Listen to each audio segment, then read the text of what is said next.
did it again, everybody. Another convertible. A 2004 330 Ci convertible. Yes, an E46 with a soft top. Guys, I'm on a mission to turn every one of my die-cast cars into a reality, and this is one of them.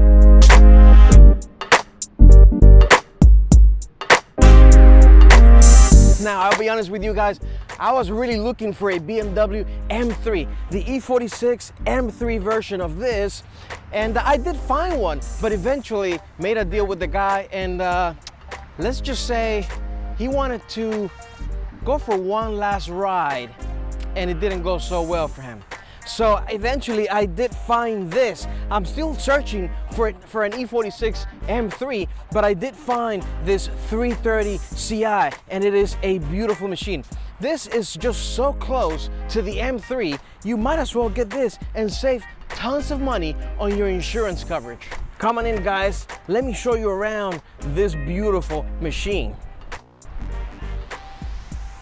Again, the 330 Ci with, you might not believe this, 35,000 miles. Yes, original 35,000 miles.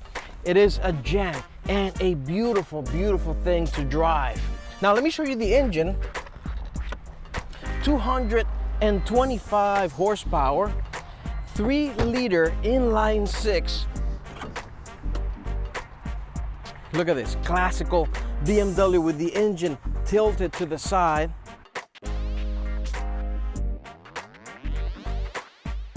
Kidney grills right here to feed air into the radiator and the your intake. So what a great little car this is. This one is paired with an automatic. Obviously, if you can find a manual, it is a much better option, but the automatic, it works quite well as well. This one is paired with the 5-spoke M Sport wheels, and we have the Michelin Pilot Sport all-season tires on this car. Brakes are basically the same as your M3 car, and the suspension setup is very similar on this version of the car. And just look at it, guys. I mean, this car is just the best era for BMW, I think, in terms of manufacturing, design, and just the identity of what a BMW is. Check this out. You have these canards, little canards right here on the mirrors. I mean, this car is riddled with features, guys. I mean, tons of little cool things. This video will be, 2 hours long if I went over everything. But you can control your windows rolling up and down, including the top or the sunroof if you have a hardtop, with your remote. You can open and close all the windows. There's little coin holders in the center console, and a hidden flashlight that it is a BMW branded flashlight right in your glove box. It's genius. Now check it out. In the back, you're gonna have a tool kit and a first aid kit right here. This is classic BMW stuff right in here. Look at this. Do you want a pair of BMW pliers? That would be $5,000 for you, sir. There's all sorts of pockets in here.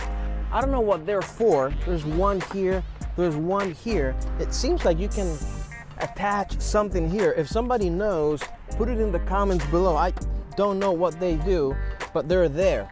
I have all the manuals in here. I got a lot of documentation for the car, the owner manuals, then the battery goes on this side, and the battery or the spare tire space is right underneath here.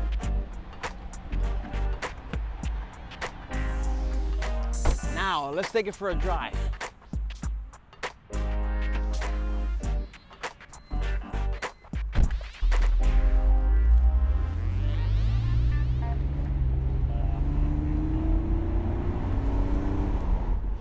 Now, this is one of my favorite cars so far, guys, in this journey of turning every one of my die-cast cars into reality. I gotta say, this car is very special. It's got that very special BMW sauce, of the 2000s, one of the best eras for BMWs. And this car is just, it has that nice little growl. The engine just sounds proper without being too loud.